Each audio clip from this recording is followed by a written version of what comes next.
suelo, un riesgo a considerar. Como escucharon, en el postdoctorado tuve la oportunidad de trabajar con un grupo donde el líder de este grupo aún trabaja para la EFSA, que es la autoridad que regula la seguridad alimentaria en la Unión Europea.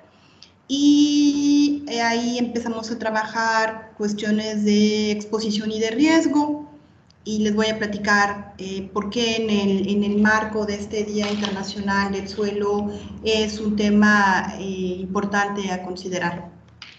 Pues ya hemos hablado del suelo, ¿no?, a lo largo de todo el día, de la complejidad del suelo, es decir, de tantos factores que hay que considerar cuando hablamos del suelo, desde su composición, desde su impacto ambiental, desde el cambio climático, hay mucho.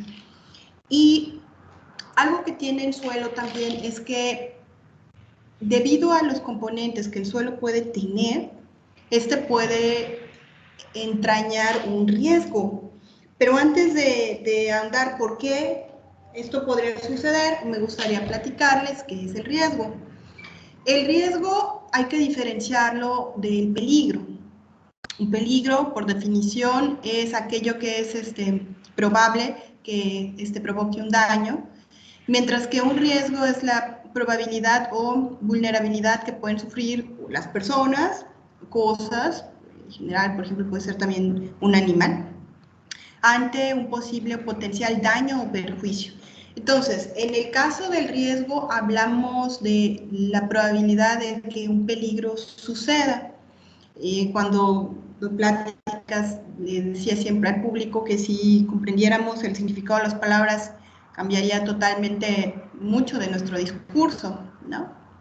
Le decía a las muchachas que si le preguntasen alguna vez a su novio que quieren estabilidad, pues les diría, yo no puedo darte algo estable, nadie puede, porque lo estable es aquello que no cambia con el tiempo, ¿no? Entonces nadie te puede prometer nada que cambie con el tiempo. Entonces, entender esto es importante, y en este caso nosotros nos enfocamos en el riesgo, en esa probabilidad, como les decía, de que acontezca un peligro.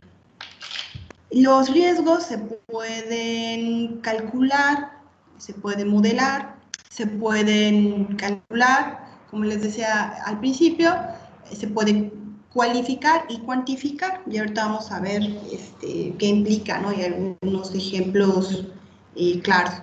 Y bueno, esta es una metodología, en el caso del análisis de riesgo, es utilizada por instituciones de otros países, entre ellos Estados Unidos, por ejemplo, en la EPA, ¿no? Y en el caso de varios países de la Unión Europea también. Y como una metodología, tiene varios pasos. Para el riesgo hay que identificar primero un peligro, o sea, algo que constituya un peligro, que pueda generar un daño y que por eso valga la pena realizar justamente un análisis de este. Entonces, las primeras fases de esta metodología serán identificar ese peligro y luego caracterizarlo, o sea, es decir, primero, como les decía, considerar los aspectos que pueden llegar a generar que ese peligro afecte a una población específica, por ejemplo. Cuando consideramos que efectivamente hay razones suficientes para que ese peligro sea estudiado, por lo que implica, por el daño que puede generar a una población, a un individuo, viene justamente la fase de la evaluación del riesgo. Y dentro de la evaluación del riesgo vendrá una etapa que será la evaluación de la exposición. Ahorita lo vamos a aclarar. Y bueno, una vez que este riesgo es evaluado, pues viene la caracterización, o sea, el riesgo es alto, es bajo, y las etapas subsiguientes, tanto la gestión como la comunicación, se van a tratar de, bueno, una vez que se sabe que ese riesgo, por ejemplo, puede ser alto, cómo se va a manejar, qué se va a hacer, por ejemplo, para que una población esté sujeta a un riesgo menor, por ejemplo, y luego cómo se va a comunicar. La comunicación de riesgos, pues, es muy importante porque no siempre es sencillo transmitir ¿Qué implica un riesgo? Y ahorita les voy a dar un ejemplo para que entremos en esa dimensión de qué implica comunicar un riesgo efectivamente. Dentro de la etapa de la evaluación de la exposición, que fue una de las etapas con las que yo trabajé y he trabajado, les comentaba que es evaluar tanto cualitativa como cuantitativamente el contacto de un químico en un momento dado con un individuo, individuo. Esto es muy interesante porque normalmente dentro de estas metodologías, estas moléculas que entran en contacto con los individuos, pues deben ser de interés, y muchos de los intereses pues son daños a la salud de los individuos. Y la pregunta que cabría aquí es entonces, ¿cuál es el rol del suelo? ¿No? Lo que puede suceder con el suelo es que este puede contener contaminantes en el cual el suelo se puede volver un vehículo que puede entrar en contacto con los individuos, ¿okay? Tanto humanos como no humanos, ¿okay? Entonces, el suelo se convierte en un vehículo, y cuando es un vehículo efectivo y cuando la concentración de una sustancia química que pueda generar un daño a un individuo, sea humano o no, es alta, entonces el suelo debe ser considerado como un posible medio que genere no solo contaminación, sino un riesgo a la salud humana o animal, eso depende, ¿no? En el caso de la exposición, se consideran varias formas en que exposición, entendiendo como contacto con un químico, varias formas, o bueno, tres principales en este caso, en el cual se entra en contacto con esto. Una es oral, o sea, lo comemos; la otra es cutánea, a través de la piel; y la otra es inhalación, o sea, lo leemos, ¿no? Otros aspectos importantes de la exposición es que no solo es importante considerar cómo entra en contacto con el individuo, sino también el tipo de individuo. Por ejemplo, nos puede interesar el contacto que pueda tener un profesional que está trabajando con suelos contaminados, por ejemplo, continuamente, o alguna población que viva cerca de una planta, por ejemplo, que produzca algún contaminante, en el cual el suelo justamente puede contener este químico y por lo tanto está contaminado. Y otro aspecto que es muy importante considerar, por ejemplo, cuando vamos de exposición, es si esto se está dando en lo urbano, en una ciudad, que en lo rural. ¿Por qué? Porque la exposición puede ser distinta. O sea, una población rural puede tener un menor contacto, una menor exposición a un suelo contaminado, mientras que una rural puede tener una mayor contaminación, o viceversa. Una población urbana puede tener más que la rural, o ser similar, por ejemplo, ¿no? Ya cuando hay una facilidad de que las poblaciones en general puedan estar en contacto con un suelo contaminado, por ejemplo, o con un cierto químico particular, puede ser la misma. También es importante considerar el tiempo en el cual se está en contacto con un medio, en este caso el suelo, que puede estar contaminado. Hablamos de exposición crónica entonces cuando este contacto ha sido prolongado, de muchos años; de una exposición aguda cuando este contacto ha sido corto. Y bueno, en este aspecto, para diferenciar, por ejemplo, entre una y otra, en el caso de las exposiciones agudas, estamos hablando, además del tiempo, condiciones, por ejemplo, donde la concentración del químico que nos interese evaluar sea tan alta que genere una respuesta tóxica prácticamente a corto plazo. Uno de ellos es los mariscos, ¿no? A veces vamos a comer mariscos y están contaminados, entonces basta comerse un plato de camarones, ¿no? Y bueno, 1 o 2 días después vamos a tener las consecuencias. También en el manejo de agroquímicos, por ejemplo, de diversos tipos de plaguicidas. Muchos trabajadores presentan síntomas muy rápido, les duele la cabeza, por ejemplo, se les entume la lengua, tienen fatiga, y estos son justamente síntomas por una exposición aguda. Y en el caso de las exposiciones crónicas, pues estas son más complicadas, aunque reales, porque se está en contacto con este contaminante, pero por tiempos más prolongados. Este contacto puede ser a bajas concentraciones y a altas concentraciones. O sea, podemos estar en contacto con un químico también a través del suelo, pero que tiene muy poca concentración, entonces el efecto no lo veremos sino a través de los años. Y pues también algo importante cuando hacemos este tipo de análisis es el considerar los grupos vulnerables. ¿Quiénes? Pues normalmente los niños pequeños, la mujer embarazada, las personas de edades también avanzadas o con alguna enfermedad que los haga más susceptibles al tóxico, al químico, ¿no?, que estemos evaluando. Entonces, la evaluación de la exposición se puede determinar, como les decía, cualitativa, cuantitativamente, y aquí yo les presento uno de los métodos para evaluar la exposición, este contacto con un químico, a través de modelos.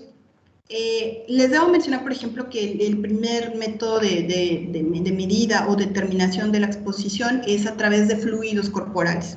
O sea, tomar muestras de sangre, tomar muestras de orina, cabello, por ejemplo, y determinar la concentración de algún resto, por ejemplo, un metal pesado, algún agroquímico, ¿no? O no sé, algún órgano fosforado, por ejemplo, ¿no?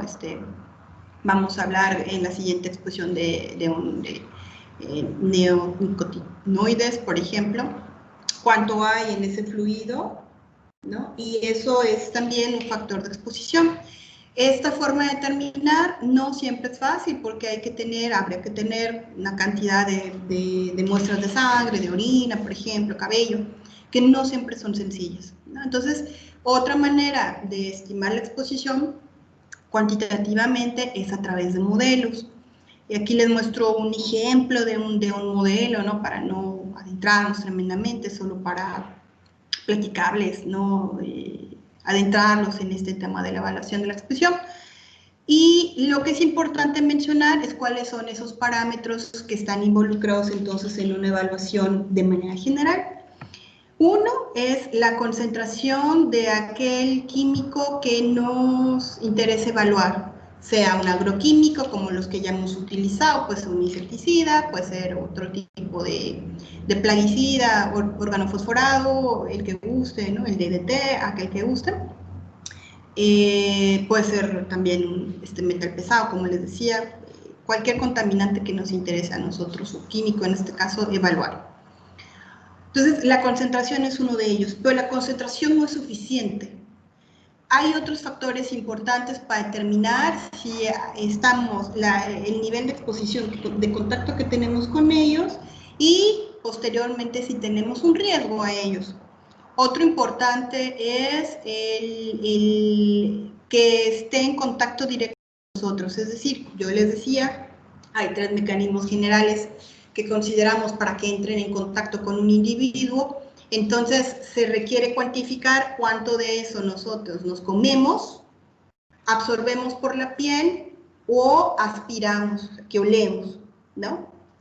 En el caso particular, por ejemplo, del suelo, se pueden pensar en rutas de exposición. La primera es oral, o sea, comemos, bueno, sí, el suelo, precisamente, una es oral y otra puede ser por inhalación, ¿no? Aunque la inhalación va a depender tremendamente del tamaño de partícula, ¿no?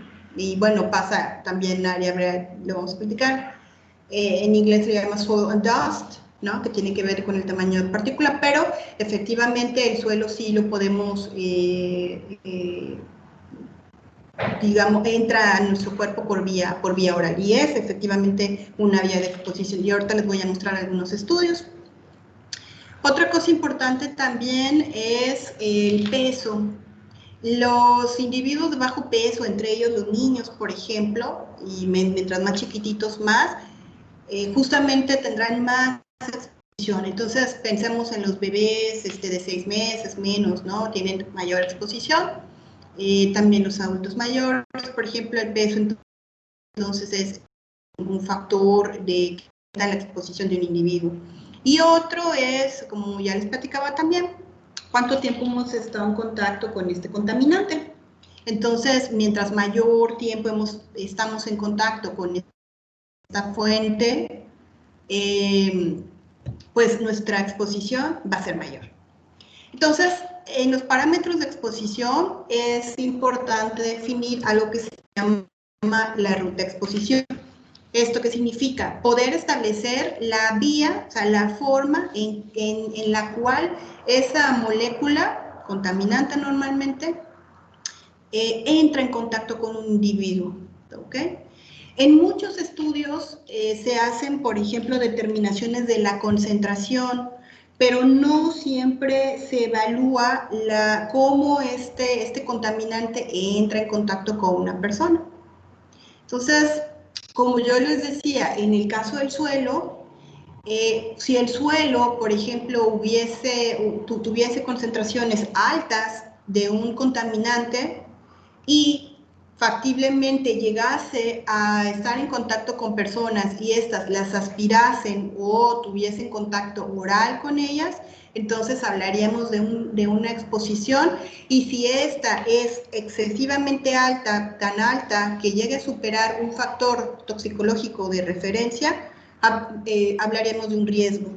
Y fíjense que esto es muy importante porque me coloco y hago un paréntesis en el caso del coronavirus. Por ejemplo, ha habido una discusión bastante fuerte acerca de las mascarillas que nosotros utilizamos, y este tema considero yo que entra fuertemente en los parámetros de exposición y particularmente en las rutas de exposición. ¿Por qué? Porque los tapabocas que utilizamos, los cubrebocas, perdón, que utilizamos, lo que hacen es que la exposición de los individuos disminuya. El virus no está libre en el aire. El virus necesita de un vehículo para estar en contacto con otro individuo, y ese mecanismo para que otros individuos entren en este contacto con ellos es el flux que se libera cuando las personas tosen o estornudan y ya tienen la enfermedad. Entonces, una vía de exposición es que este flux sale del cuerpo de la persona que está enferma, cae en una superficie, y entonces, en teoría, este virus tiene una vida, o sea, sobrevive en superficies un tiempo. Otra persona no contaminada entra en contacto, como lo toca con la mano, si está en una mesa, por ejemplo, pone la mano y se lo lleva a la cara, y necesita que ésta toque su boca o en la cara que entre vía nariz, inclusive hablan, ¿no?, de ojos. La otra es estar cerca justamente de una persona que estornuda, ese flux que se libera queda en el aire, y entonces si yo estoy cerca o a una cierta distancia, lo puedo aspirar y entonces yo lo inhalo, ¿ok? Las gotas en un momento dado también se van a empezar a depositar, y bueno, igual puede caer en la piel y yo lo toco. Entonces, el punto aquí al que yo quiero llegar es que la vía de exposición debe ser clara, porque si no hay vía de exposición, el riesgo es corto o puede ser bajo.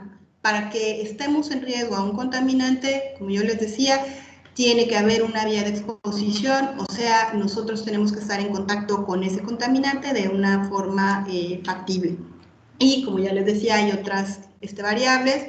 Se necesita, dependiendo del tipo de contaminantes, con un tiempo, por ejemplo, específico. Si el contacto es corto, no es lo mismo que se tenga un contacto largo.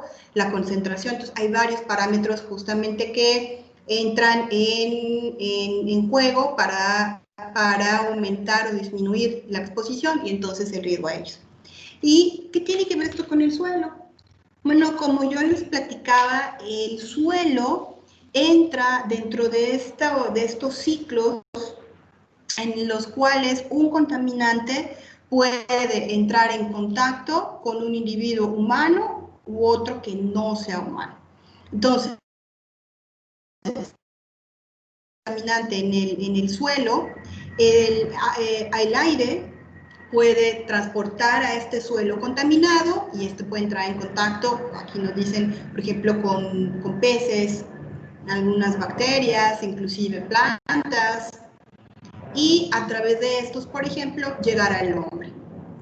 Otra posible fuente de exposición que es directa o más directa es el suelo, que el aire transporta y el agua también, y esta también entra en contacto con un individuo, ¿no? O sea, corrientes pensamos en estas zonas donde hay corrientes de aire bastante importantes, ¿no?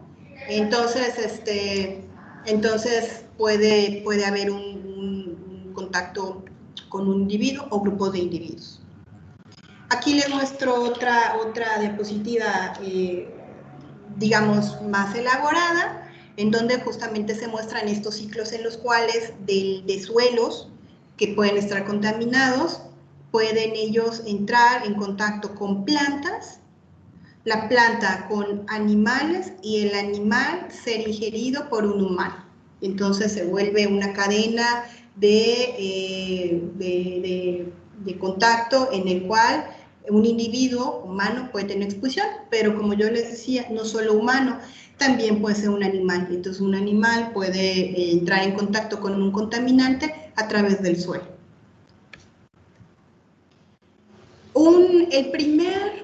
No el primer, pero otra fuente importante de contacto que un humano, también un animal, puede tener con un contaminante a través del suelo son las plantas. ¿Por qué? Porque las plantas van a absorber, tienen la capacidad de absorber, digamos, algunos metales que se encuentran en el suelo.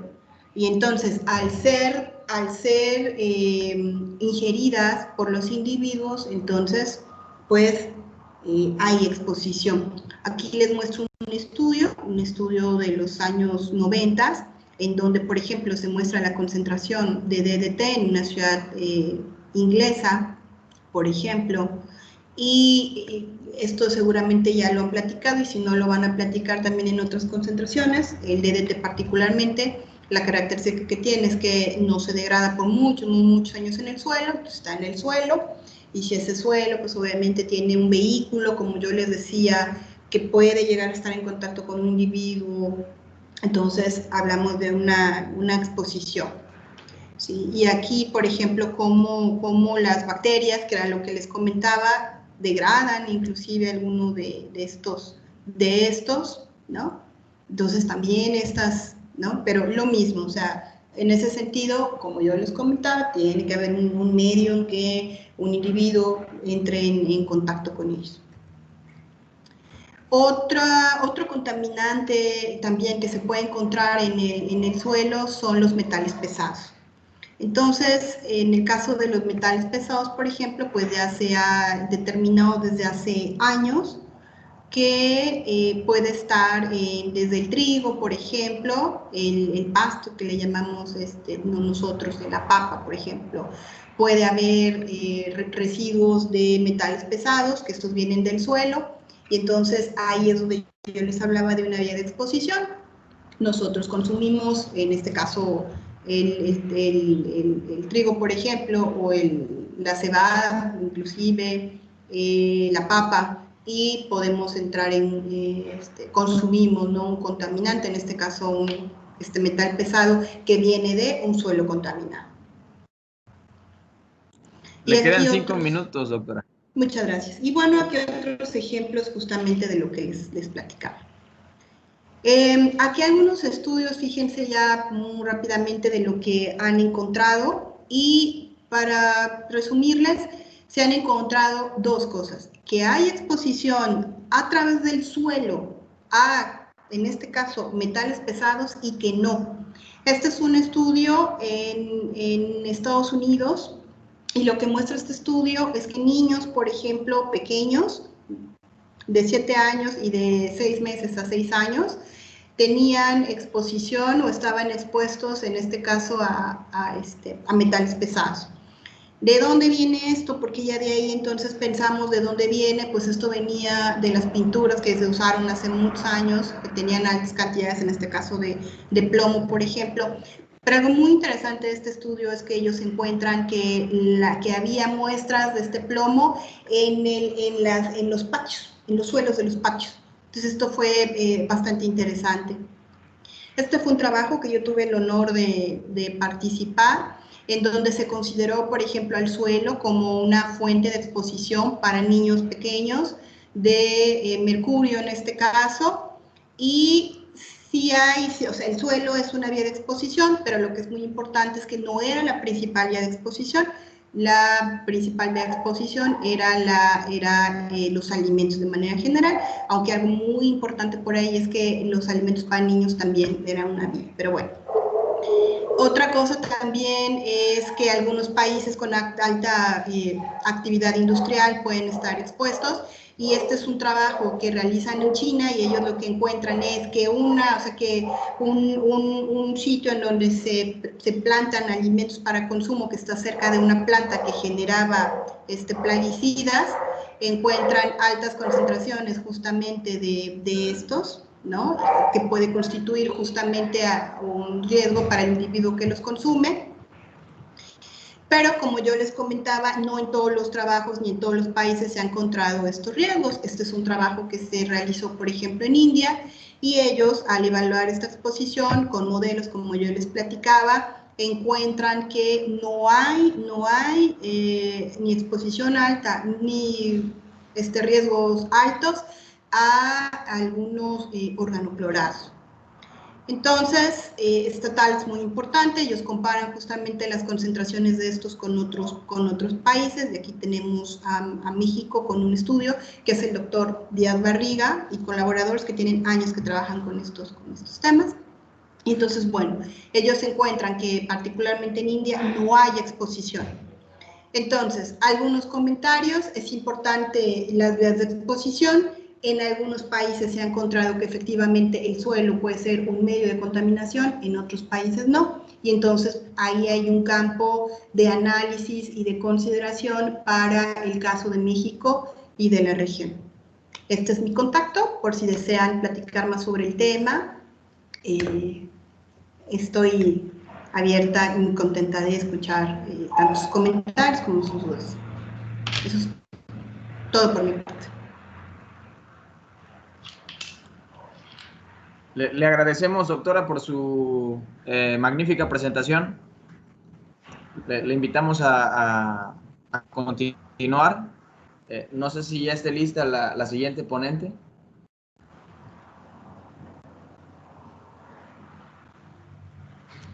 La doctora María del Refugio Castañeda Chávez.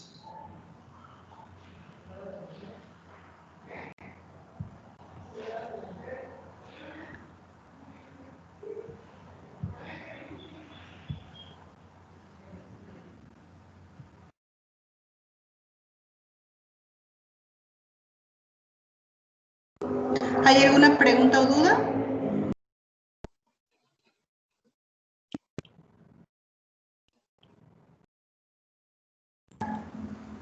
Si no, pues por mi parte fue un gusto y un honor, y hay que celebrar y a través de esto cuidar al suelo. Muchas gracias por su atención.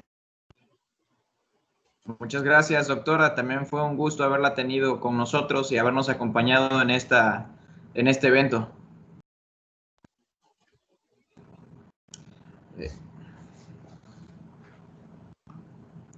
Bien, para darle continuación al itinerario, la doctora María del Refugio Castañeda Chávez actualmente desarrolla sus actividades profesionales en el Tecnológico Nacional de México, Campus Instituto Tecnológico de Boca del Río.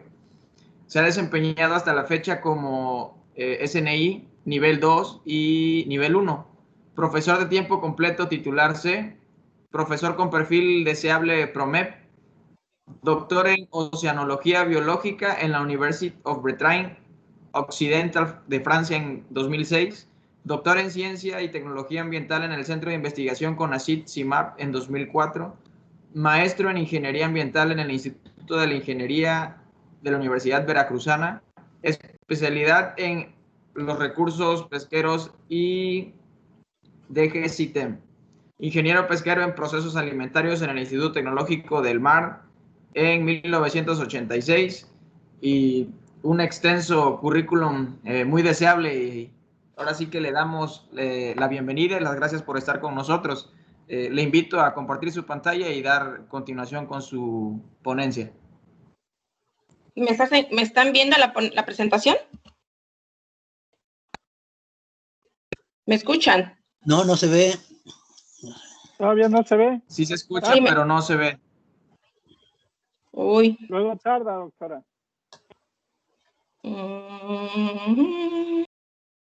Denle compartir. Sí, ya le di compartir, pero... Luego tarda varios segundos, varios minutos.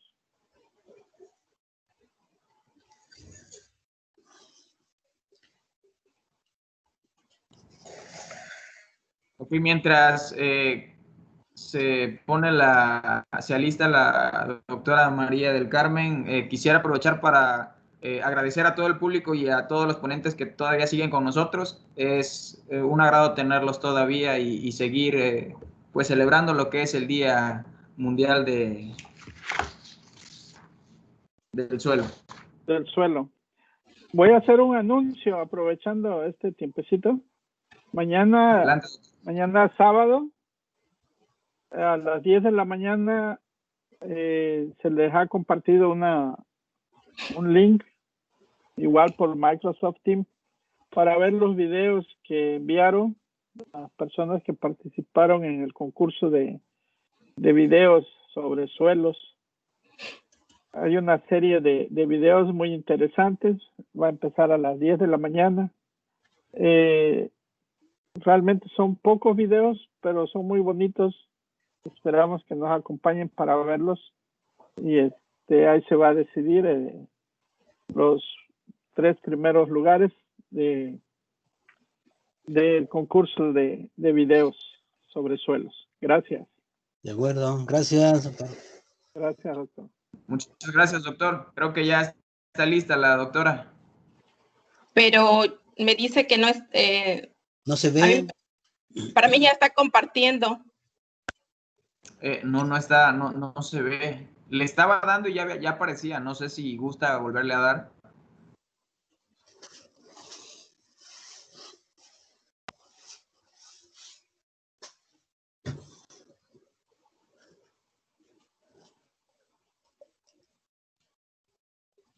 No, no me da. No sé por qué. Tengo mi presentación abierta completamente. Ahí se veía ya.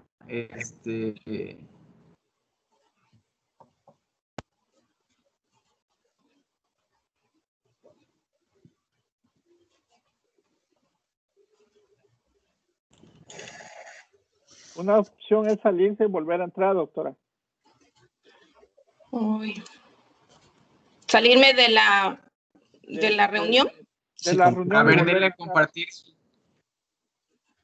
Ahí está, ahí ya se ve. ¿Ya la ven? No. Se veía algo, pero... No sé, se quitó. Se veía un poco, pero se volvió a ir.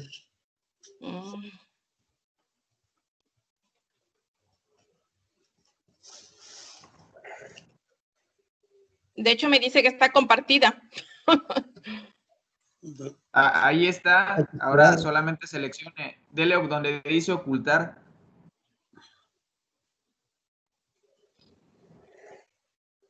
¿Sí la ven? No. Ay, no me digan. Doctora, cuando le da compartir, ¿le puede dar compartir directamente escritorio o le puede dar compartir solo la presentación de PowerPoint? No sé qué está eligiendo. O si gusta enviarnos la presentación y se la pasamos, también puede ser esa otra solución.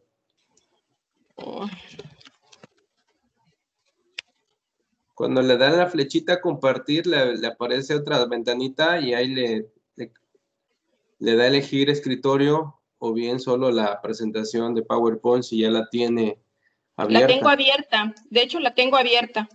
Sí, sí se ha mostrado su pantalla cuando le ha dado a compartir, pero se ve su escritorio, la pantalla de Microsoft Teams, o sea que tiene que vuélvale a dar compartir y elija cuando le aparezca la otra subventana, elija directamente el icono del PowerPoint.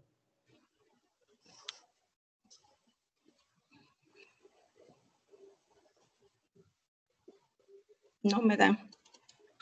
Uy.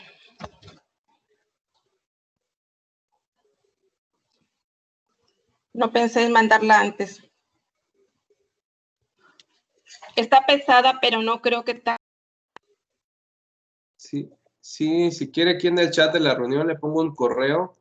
O si quieres, mándamela a mí, Mari, y yo la proyecto. Por el WhatsApp.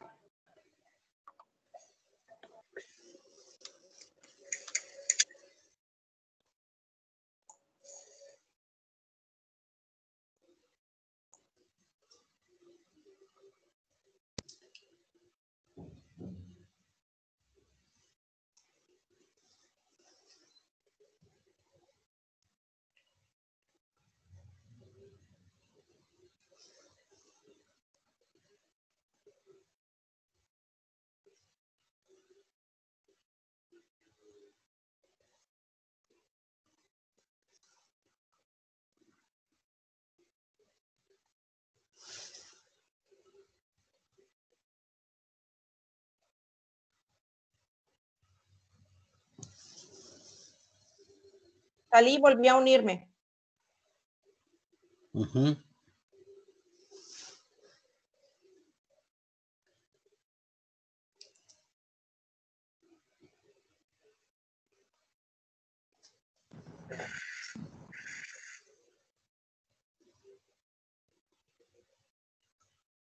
Me dice que está compartida. Inclusive me dice dejar de compartir si quiero. Ahí está compartiendo, pero tiene que seleccionar la presentación.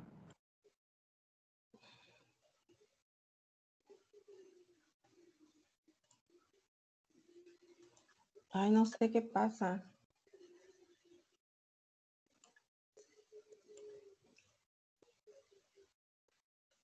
Es que ese no es mi escritorio. Cuando le da a compartir, le aparecen unas pequeñas ventanas en la parte inferior. Seleccione donde dice compartir escritorio. Minimice el navegador.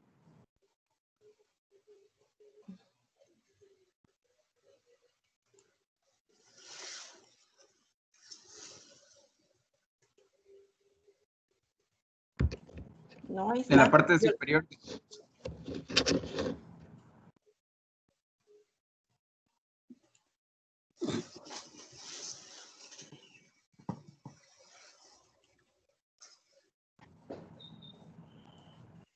No, creo que estoy perdiendo tiempo y te la voy a mandar.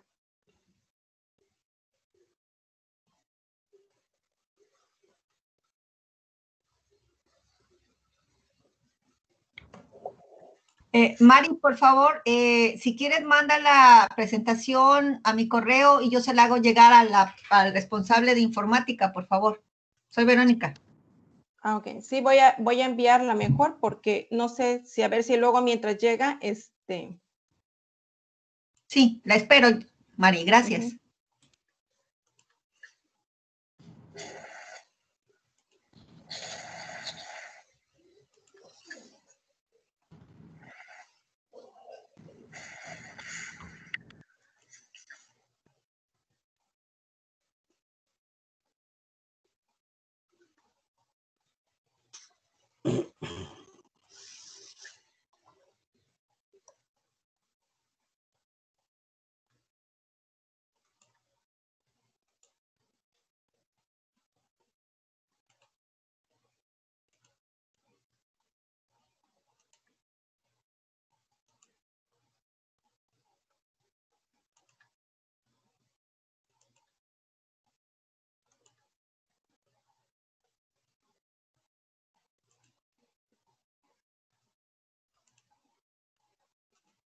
Ahora no me deja mi internet.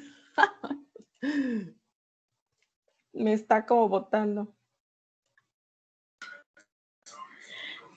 Mari, soy Fabiola, ¿por qué no me la mandas al WhatsApp y yo la proyecto?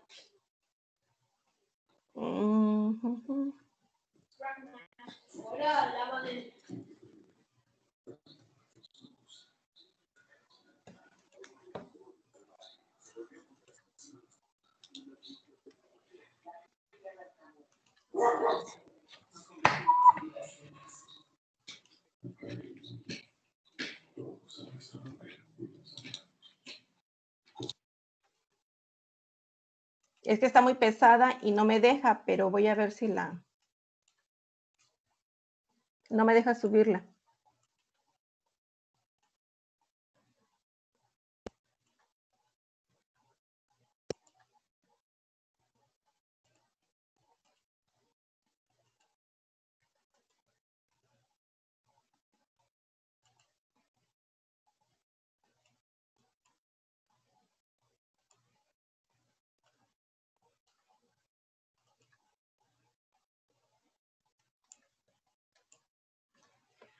Ay, no.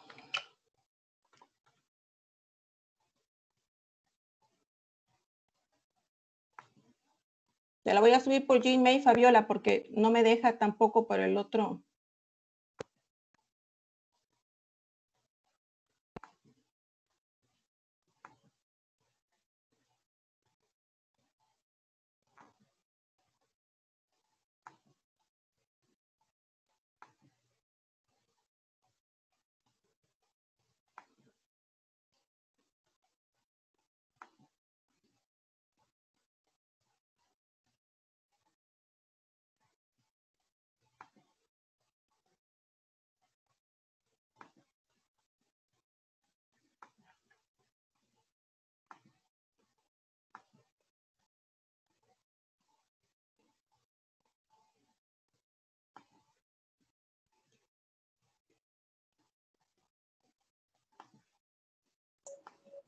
Mire, le envío un link en el chat que es de WeTransfer. Para archivos pesados lo puede compartir por ahí. Ya nada más Sí, de pone hecho, la subí a al transfer, pero ya me está corriendo por Drive a la doctora Fabiola. Ok. Gracias. Bueno, aquí yo pediría, si me hacen favor, para no retrasar el programa, en lo que la doctora Refugio logra restablecer su presentación, que demos pie a la siguiente presentación y así le damos tiempo a que la doctora Refugio pues tenga pues ya en condiciones su presentación. Si me permiten, esa sería mi recomendación. Quien sigue sería la doctora Carmen, quien ya está lista. En cuanto ustedes les digan, ella puede empezar. Correcto, me parece buena idea. Vamos a tratar de hacerlo. Entonces, doctora María del Carmen Álvarez Sávila, del campus Veracruz, tiene la presentación, producción y usos de abonos orgánicos. Si la doctora está lista, con mucho gusto la escuchamos. Adelante, doctora, la escuchamos.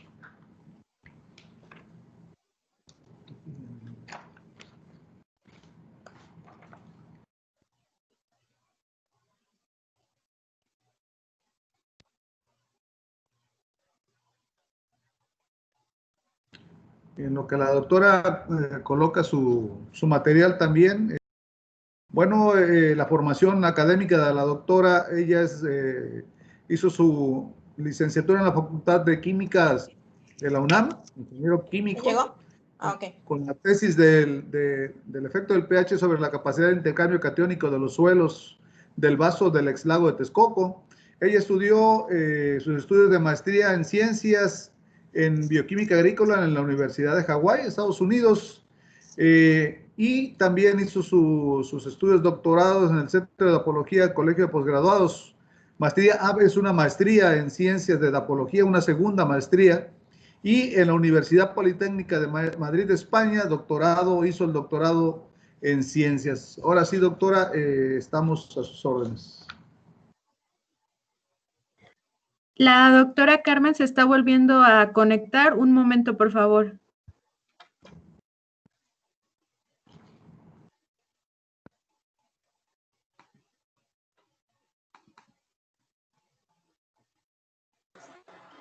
Ya también está lista la presentación de la doctora Refugio, ¿eh? Ok. Vamos a continuar con la doctora Carmen Álvarez. Esperando ya su presentación.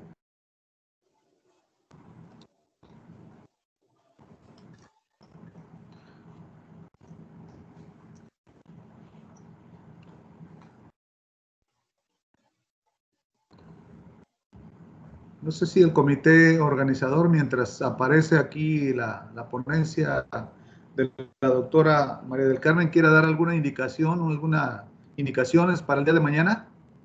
Sí, claro que sí, doctora. Doctor Collado. Muchas gracias.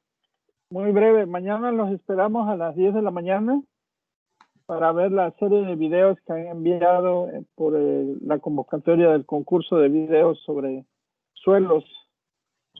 Hay aproximadamente 6 videos y se va a seleccionar los 3 mejores. Entonces los invitamos a verlos el día de mañana a las 10 de la mañana. El doctor Félix es el encargado de este evento. Entonces los esperamos con mucho gusto para que los vean. Les anticipo que están muy interesantes. Tienen mucha imaginación. Creo que eso es de nuestra, como les diré, los mexicanos somos muy imaginativos y ahí se ve muy claro. Entonces están cordialmente invitados mañana a las 10 por Microsoft Teams. Ya les ha compartido la liga, entonces de cualquier forma, más al ratito les pasamos la liga por aquí, por el chat de la reunión. Gracias. Muchas gracias, doctor. Esperemos a la doctora Carmen Álvarez. ¿Está lista? Sí, voy a tratar de pasar mi presentación, de subirla. Y no, si Jesús me haces favor de apoyarme en ello. ¿Me podría enviar la foto del TeamViewer de nuevo, doctora? Ya te la envié a tu correo. Por eso es que al enviarte la foto de TeamViewer fue que salí de la plataforma.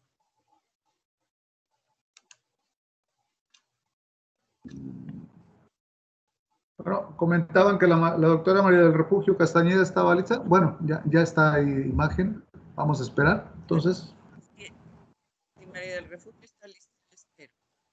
Doctora María del Refugio, ¿está usted lista? Sí, adelante. Bueno, Una disculpa, doctora María del Carmen. Entonces, seguimos con la doctora Refugio en lo que se arregla. Claro. Muchas gracias. Adelante, doctora María del Refugio Castañeda. Muy bien, pues muchísimas gracias. Esto es, ahora sí que cosas de la tecnología, algo pasó, no sé. Bueno, pues en el Día Mundial, pues agradezco la invitación tanto al Colpos, al doctor Jorge y a todo el grupo que siempre hemos trabajado, que ya tenemos por historia participar en este evento. Agradezco la participación en este Día Mundial del Suelo. Vamos a dar inicio a mi presentación, la cual se titula Neonicotinoides en ecosistemas. Voy a hablar del caso del tiametoxan. Voy a hablar un poco de los aspectos generales, así también como un caso de estudio que es resultado del trabajo de investigación de nuestros estudiantes y de su servidora con el grupo de colaboradores. En este caso estamos hablando que en 1/3 del cultivo de alimento en el mundo generalmente depende directamente, y lo sabemos, de la polinización natural de las abejas y así también de otros tipos de insectos. Conocemos que los polinizadores juegan un papel decisivo en la producción de alimentos, por lo cual un cultivo tenga el mejor suelo, las mejores características. También es bien importante el tener polinizadores en este sistema dentro del ciclo para lograr una gran producción, que es el propósito de los suelos, que haya cultivos de calidad y que den producción de alimentos. El 90% de los frutos tropicales dependen para su reproducción de la polinización. En este caso tenemos a las abejas melíferas, que son responsables de muchos del 90% de frutas tropicales, y Veracruz se caracteriza por tener frutas tropicales, así de que es una de las características de esta. Pero bueno, esta introducción, ¿a qué va?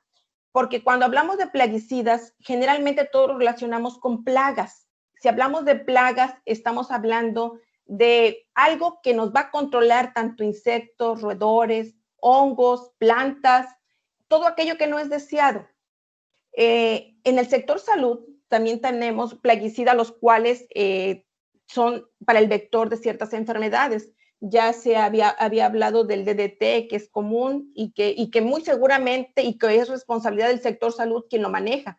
El DDT seguramente hoy en Tabasco, por toda la problemática que está surgiendo y que hoy todos sabemos que están apareciendo el mosquito y hay ciertas enfermedades, vectores de enfermedades a la salud pública, pues que definitivamente quien es el permiso que lo tiene para el sector salud para aplicar DDT, pues seguramente que se va a aplicar porque de él se controlan ciertas cosas, enfermedades que son realmente un problema para la salud humana.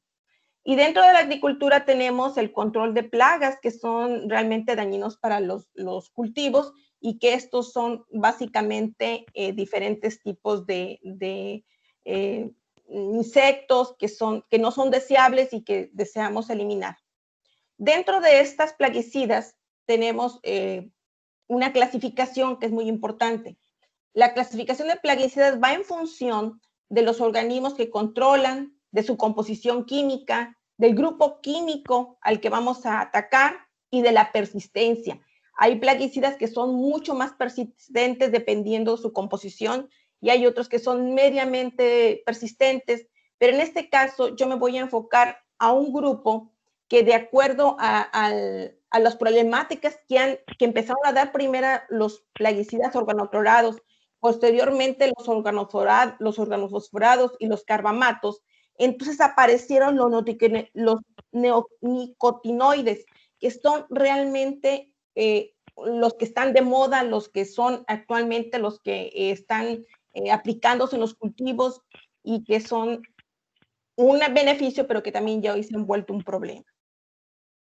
Dentro de estos existen 5 compuestos que están autorizados por diversos cultivos, y estos son porque son los más peligrosos. El imidacloprid, el acetamiprid, el tiametoxam, el tridacloprid y el cloriniditin. Estos son de los más complicados, pero sin dudar a duda, los que causan más riesgo son 3 de ellos. El cloritidina, el imidacloprid y el tiametoxam. Son de los que realmente las autoridades europeas para la seguridad alimentaria tienen restringidos y son los que más preocupan. ¿Por qué? Porque ha dado una alta mortalidad de las abejas. ¿Por qué me decían, bueno, ¿por qué estás hablando de las abejas si estás hablando del Día del Suelo? Bueno, pues es que si nosotros queremos que nuestro suelo produzca, hacemos uso de plaguicidas, hacemos tratamientos para los cultivos, pero que al final estamos causando un daño y en este caso son este tipo de riesgos, estos compuestos, los que están son responsables de esta mortalidad de abejas y causan riesgos a las abejas silvestres principalmente y a las abejas melíferas. ¿Qué es lo que hacen? ¿Qué pasa con estos compuestos? Estos neonicotinoides son insecticidas neurotóxicos. Causan realmente un daño a nivel de la neurona y lo que hacen es que matan a los insectos y actúan sobre el sistema nervioso central del insecto. Estos los hacen que les den ciertas parálisis, que mueren en pocas horas, pero también muchos de ellos desaparecen, o sea, olvidan, pierden la memoria, ya no regresan a su área de origen o donde estaban alimentándose y de esta manera mueren de hambre, pero también mueren a consecuencia de parálisis, según el tipo de las consecuencias que cause este insecticida. Muchos de estos son menos tóxicos en aves y mamíferos. ¿Por qué son menos tóxicos en aves y mamíferos? Porque realmente estos compuestos son más selectivos. Cuando hablamos de los neonicotinoides, estamos hablando de insecticidas realmente selectivos, con efecto residual prolongado. Estos en realidad han sido una preocupación porque están causando el síndrome de despoblamiento de colmenas, o lo que llamamos el trastorno de colapso de las colmenas, que es una preocupación realmente desde el tipo de vista socioeconómico y de medioambiental. Porque muchos de nosotros o muchas gentes estamos interesados en el medio ambiente, pero también quien vive de las colmenas, quien vive de ciertas insectos específicamente, pues causa un problema social y un problema económico. Al final, los cultivos son para producir alimentos, pero si las abejas, que son las polinizadoras y otros mismos insectos, no están en el medio, están faltando, entonces no hay una producción de alimentos. En consecuencia, es algo que nos va a afectar tanto económicamente como medio ambiente y la desaparición de muchas especies, organismos. Estos plaguicidas neonicotinoides tienen una ruta. Esta ruta depende de su exposición, depende del cultivo tratado en el campo. El suelo del cultivo se contamina con plaguicidas, puede ser persistente y acumulativo. También se acumula en plantas, porque obviamente cuando esas son esparcidas y hay en el aire se dispersan, entonces también las plantas que están alrededor lo absorben y obviamente todos los residuos quedan en ellas y luego el polen y el néctar se ve afectado. Entonces, así las plantas recién cultivadas están dañadas y las abejas, que son las que realmente, y todos los insectos que viven de él, pues se ven afectadas y causan diversos daños a través de esta ruta. Esto le ha quedado muy claro a las autoridades europeas, es por eso la preocupación. Dentro de estos compuestos presentamos que su fórmula o su base está derivada de la nicotina. La nicotina es donde se deriva su nombre precisamente esos compuestos, pero existen 3 generaciones principalmente. Tenemos la primera generación que apareció como imidacloprid, el nitenpirán, el acetamiprid y el tiacloprida. También en la segunda generación entonces aparecieron el tiametoxam y la cloritidina. Estos, sus características es que poseen 2 anillos y estos de anillo tiazonil y es lo que los vuelve tóxicos. Pero también está ya la tercera generación, o sea, ahora ya tenemos los dinotofuranos, que son una generación que conserva tanto la parte de la primera generación como la segunda, que se trata de que no sean tan invasivos, pero pues hay que ver los resultados. Por lo pronto, quienes iniciaron en los años 90 con estos compuestos que fueron de la primera y segunda generación, hoy ya vemos resultados y hay un gran impacto de ellos al medio ambiente. Asimismo, tenemos una pregunta, bueno, ¿y qué pasa? O sea, ¿solamente se contamina el suelo, solamente se contamina la planta, se contamina los organismos? No, pues también si es alguien más que se contamina, también es el agua. Todos sabemos que cuando hay tiempo de lluvias, cuando hay problemas de irrigación, que se depositan todo a través del sistema que utilicemos de riego, sea por lluvia o por riego, y todo esto al final llega a los lagos, a los arroyos y contamina nuestros cuerpos de agua. Entonces, no solamente, una característica que tienen estos es que además son muy solubles en agua y esto los hace realmente de factores de riesgo, ¿sí? Las plantas los absorben únicamente en un 5% cuando son aplicados y el 95% se queda en el suelo. Y esto al final pues nos termina dando un problema realmente en nuestros ecosistemas. Así es entonces como queda demostrado que los neonicotinoides causan una desaparición de invertebrados en los sistemas acuáticos, que realmente constituye una fuente esencial de alimentos de aves y peces. O sea, eso es una cadena que ya explicaba la doctora anteriormente. O sea, se inicia en un lugar, pero todo esto es una cadena. O sea, dentro de la cadena trófica, hay quien se come al pez y que es generalmente el hombre, pero el pez también come insectos y al final esto se va bioacumulando y nuestro organismo lo va bioacumulando. Y si yo me como ese pez, también lo voy a bioacumular. Entonces, al final hay un proceso ahí interesante de lo que pasa. Desde lo que pasa por el riego de ellos en el campo hasta donde puede llegar hasta el mar y ríos y lagunas. Asimismo, en aves y mariposas también se ha encontrado que hay una erradicación fuertemente de ellos, de tal manera que no estoy seguro que este tipo de contaminantes que se iniciaron en los años 1900, que realmente hoy en día se encuentran tanto en agua, en suelo y en vegetaciones naturales. Esto ha quedado demostrado y estudios que hemos realizado con el equipo de trabajo de la Universidad Veracruzana, en el cual participamos con el doctor Daniel Arturo, el doctor Joaquín Murguía, en la formación de estudiantes Juan Valente Mechún, que es un egresado del Colpos y que hoy hizo su doctorado en la Universidad Veracruzana, con las características de su formación agronómica. Bueno, pues fue interesante correr este trabajo y así de tal manera integrar también a estudiantes que tenemos también de maestría, que ven la otra parte, la parte de lo que está pasando en el agua, qué está pasando en esos organismos, por qué, de dónde viene, de dónde lo están utilizando y cómo llega hasta nuestros cuerpos. Es así como dimos continuidad a estos estudios, tanto de los estudiantes de maestría como esta tesis de doctorado en el Instituto Tecnológico Boca del Río, en su laboratorio de investigación y recursos acuáticos, el IRA. Pudimos entonces iniciar este estudio. ¿Podemos continuar, doctora? Asimismo, no sé si se paralizó la presentación. Ok. Entonces, de esta manera, iniciamos en un área de interés. ¿Dónde nos interesa? Bueno, pues hemos estado trabajando mucho en la parte de Cotaxtla, porque en Cotaxtla iniciamos con apoyo en estudios de suelo, principalmente a todos los productores, desde que conocieran qué materia orgánica tenían, cuál era el pH de sus suelos, porque pues nos han localizado en el instituto a través del laboratorio y esto nos dio realmente la vinculación para hacer este estudio.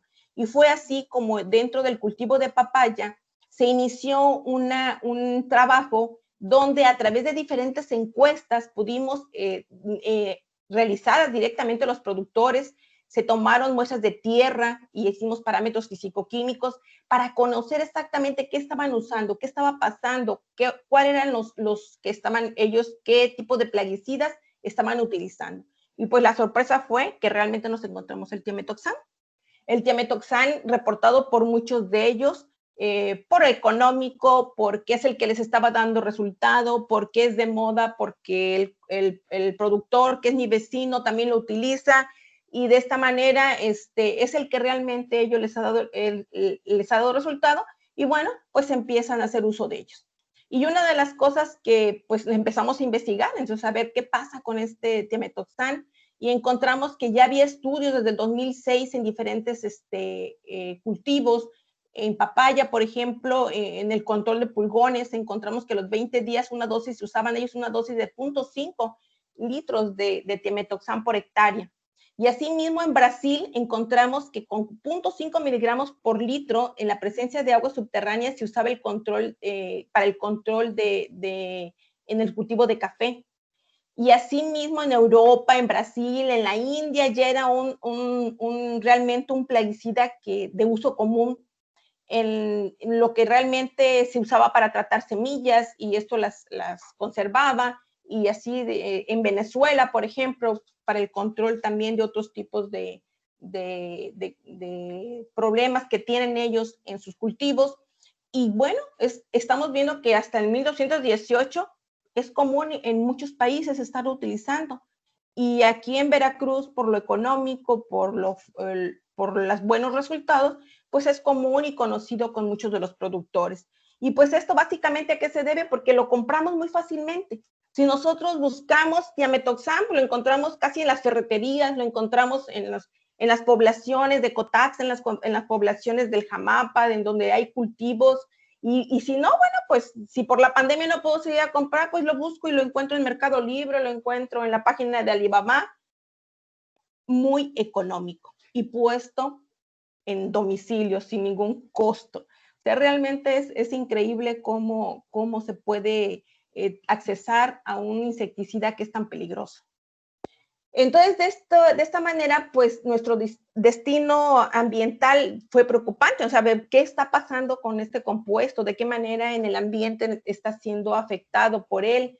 Y es como entonces, ya en función de todos los estudios y las encuestas que levantamos y el grupo integrado en pues pudimos denotar cómo a nivel del aire, en el suelo, en las plantas, y cómo en el suelo a través de los lixiviados y las escorrentías se está llevando y se está impactando de esta manera, y cómo ellos pues, no llevan un control. Si ustedes observan esa fotografía, es de ahí de la zona, cómo inclusive también lo utilizan, lo acaban y quedan los envases de ellos quedan directamente a la intemperie. Si llueve, pues se sigue yendo por escorrentías.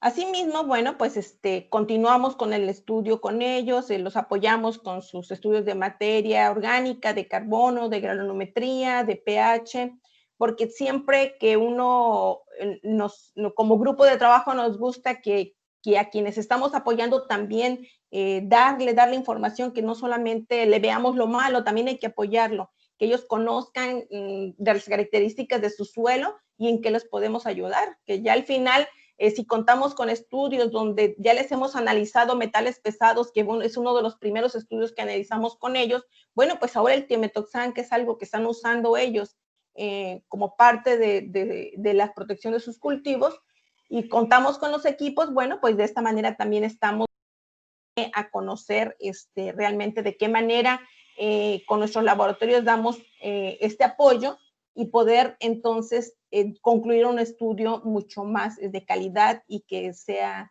que nos pueda proporcionar información. Pero algo que también nos ha preocupado y nos ha ocupado es que también tenemos que conocer la toxicidad de o sea, porque a lo mejor esta toxicidad no es lo mismo en ciertos lugares, las concentraciones que se están usando, y en base a lo que ellos nos dijeron, entonces acondicionamos una área donde hacemos bioensayos letales de toxicidad aguda. Esto es exponer ciertos organismos que normalmente son a nivel de larvas, viendo las normatividades, se aclimatan, se hace el bioensayo preliminar y luego un bioensayo definitivo, para conocer cuál es el grado de concentración, o sea, su LC50, que es un estudio que se hace a 30 horas después a 96 horas después de que el organismo se mantuvo en ciertas condiciones. La norma dice que lo tienes que hacer con el Misópidos bahía.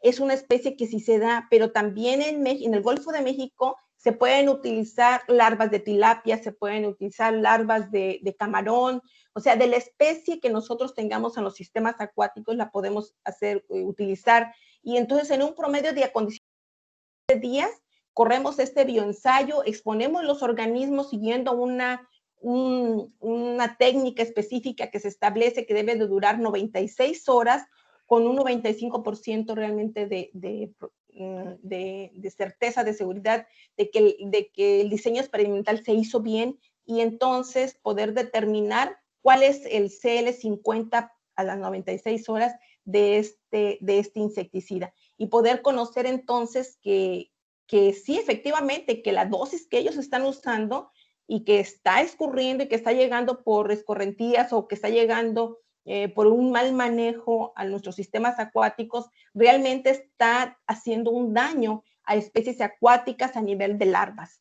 ¿sí? Entonces, esta área es algo que hemos ganado como resultado, y hemos invitado a la doctora Gaby Carmen Navarrete, que ahora que también es doctora egresada del Colpos, se une al equipo de trabajo, ella está viendo la parte fuerte de toxicología, y eso nos ha permitido tener un área ya de toxicología donde se hacen estos tipos de ensayos.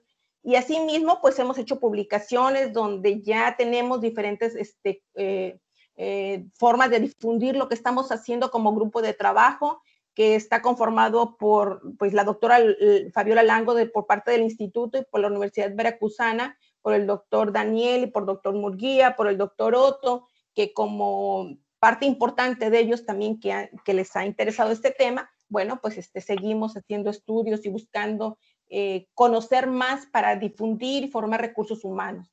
Lo que nos ha generado realmente conocer, por ejemplo, cuál es la movilidad, todo esto como resultado de, aparte de tener esas publicaciones, conocer cuál es la movilidad del tiametoxam en el cultivo de papaya. Es uno de los resultados también que como parte de la tesis doctoral se consiguió, y que nuestros alumnos lo han comprendido, y ese es nuestro interés, que dentro de los alumnos que formamos dentro de esta área de ambiental conozcan y estén conscientes de esta problemática. Pero sin olvidar que realmente hay un daño que se está causando, y que realmente las concentraciones que hasta hoy tenemos en el Cotaxtla y en el Jamapa no hay una variación tan importante, aunque estemos hablando de nortes o de lluvias. Realmente hay unas concentraciones que que son mínimas, pero son preocupantes. Entonces, en este momento se vuelven un riesgo. Son un riesgo. No tenemos que estar fuera del límite para establecer hay un daño, no. Si tenemos cerca o están en un riesgo, pues bueno, ahí están. Entonces, ahí lo estamos observando que dentro del agua del río Incotaxtla es mayor y la encontramos en una menor concentración en Jamapa. Esto quiere decir que a lo mejor con el mismo movimiento se va diluyendo, se va incorporando, a lo mejor se puede ir perdiendo, pero hay estudios de que no lo demuestran. Bueno, pues esto más que nada en países en desarrollo, si hay un crecimiento económico, también siempre recordemos que hay un daño ambiental y la calidad ambiental se ve dañada. Que si el crecimiento económico lo tenemos que hacer, bueno, pues debe de ser dentro de una expectativa económica de importancia, donde las actividades agrícolas alcancen, satisfagan las necesidades, pero que se haga de una manera adecuada. En el punto de vista de perspectiva ambiental, tenemos que realmente el tiametoxam es un resultado de la aplicación del cultivo en papaya y que sus dosis que están usando y que están comprobadas de acuerdo a los estudios que realizamos, que ellos utilizan 200 mililitros, 50 mililitros y los 3 litros por hectárea. O sea, hay quienes utilizan una mayor cantidad y otros una menor cantidad, pero todos lo están utilizando. Entonces, de esta manera, no tenemos que olvidar, y sí se los dejo como una reflexión, que todos estamos usando y a lo mejor no tenemos la conciencia de que siempre en nuestra casa podemos tener algún insecticida, usamos en el jardín, usamos para el uso de alguna garrapata, cuando tenemos algunas mascotas, pero que de los que estamos usando tanto en Estados Unidos como en México, son productos que contienen estos compuestos y que realmente estamos dando pie a ellos. Entonces, México no cuenta con un marco legal que regule el uso del tetraclometonal. No hay límites máximos permisibles desde una perspectiva social y de una perspectiva legal. Debemos de preocuparnos, algo que ya la Comunidad Económica Europea está haciendo y ya desde el 2013, ya con base en estudios y con toda la información que se ha generado, lo tiene prohibido, si ellos lo han restringido y sin embargo en México es pues de uso común. Es necesario las adopciones de leyes, de reglamentos que regulen el uso y la comercialización de productos y plaguicidas destinados a la producción de alimentos y de la salud pública. Acaba de salir una guía en este año, en el 2020, que yo creo que es bien importante que todos los que estamos relacionados debemos de conocer sobre el uso de los pesticidas, de los plaguicidas. Yo creo que es una obligación, porque si bien, como dijo Albert Einstein, si las abejas desaparecieran de la superficie, al hombre solo le quedarían 4 años de vida. Sin abejas no hay polinización, ni hierba, ni animales, ni hombres. Así de que yo creo que es una tarea larga y ya si Albert Einstein ya lo estaba pensando, creo que es preocupación también ya de nosotros en esta época. Bueno, pues agradezco. Con estos percances me fui muy rápida porque sé que el tiempo también ya me comió un poco. Este es mi contacto para cualquier información para quien desee realizar alguna consulta. Estamos en el Tecnológico de Boca del Río. Muchas gracias.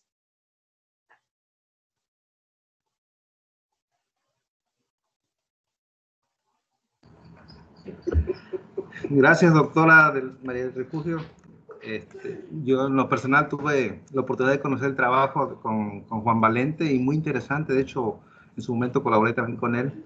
Muchísimas gracias por su presentación. Muchísimas gracias de antemano y pues, ¿qué le puedo decir? Excelente presentación. Bueno, para continuar pues con el programa, bueno, le cedo la palabra a la doctora María del Carmen Álvarez Ávila. De hecho, al parecer ya está todo listo, nomás para iniciar lo que es la presentación. Igual les recuerdo ajustarse media hora, pues, para tratar de cubrir el programa en tiempo y forma, ¿no? Muchísimas gracias nuevamente. Adelante, doctora María del Carmen Ávila. Álvarez Ávila, perdón. Álvarez Ávila. Muy buenas tardes a todos y todas. Y bueno, como soy la última, me permito felicitar a todos los ponentes porque ha sido una jornada muy productiva y en la que se visualizan posibles relaciones de esto de contaminación. Lo presentaron varios y bueno, yo creo que vamos adelante. El tema que yo les presento es producción y uso de abonos orgánicos. ¿Sí lo están viendo ya? ¿Sí se está viendo? Sí, sí se ve. Sí. Sí. Sí, bueno. Producción Póngale y uso. pantalla completa. Y se escucha un poco bajo, pero sí, ya se ve un poquito bien. A ver, checamos micrófono. Sí está todo lo que da, nada más hablo más fuerte entonces. El tema es producción y uso de abonos orgánicos. Aunque en la presentación soy la única autora, yo les quiero decir que este trabajo corresponde, atrás, a una serie de compañeros que fuimos trabajando desde hace 40 años, con las ideas del doctor Carlos Holguín. Esta diapositiva le falta una foto muy importante, que es la de Protochinampas. ¿No aparece, Jesús? Y entonces, los abonos orgánicos han sido siempre sumamente importantes. La humanidad vivió por miles de años obteniendo sus alimentos a partir de un abonado orgánico. Póngale. Perdón. Esa es una realidad. Aquí falta la foto de Protochinampas, y en esta zona del centro de Veracruz, esta zona centro, en donde es común ver zonas bajas y lomeríos, en las zonas bajas existen lo que el doctor Siemens llamó protochinampas, que son anteriores a las chinampas que conocemos ahora en el altiplano y que nos demuestran la excelente forma de manejar los recursos en aquellas épocas, en las épocas prehispánicas.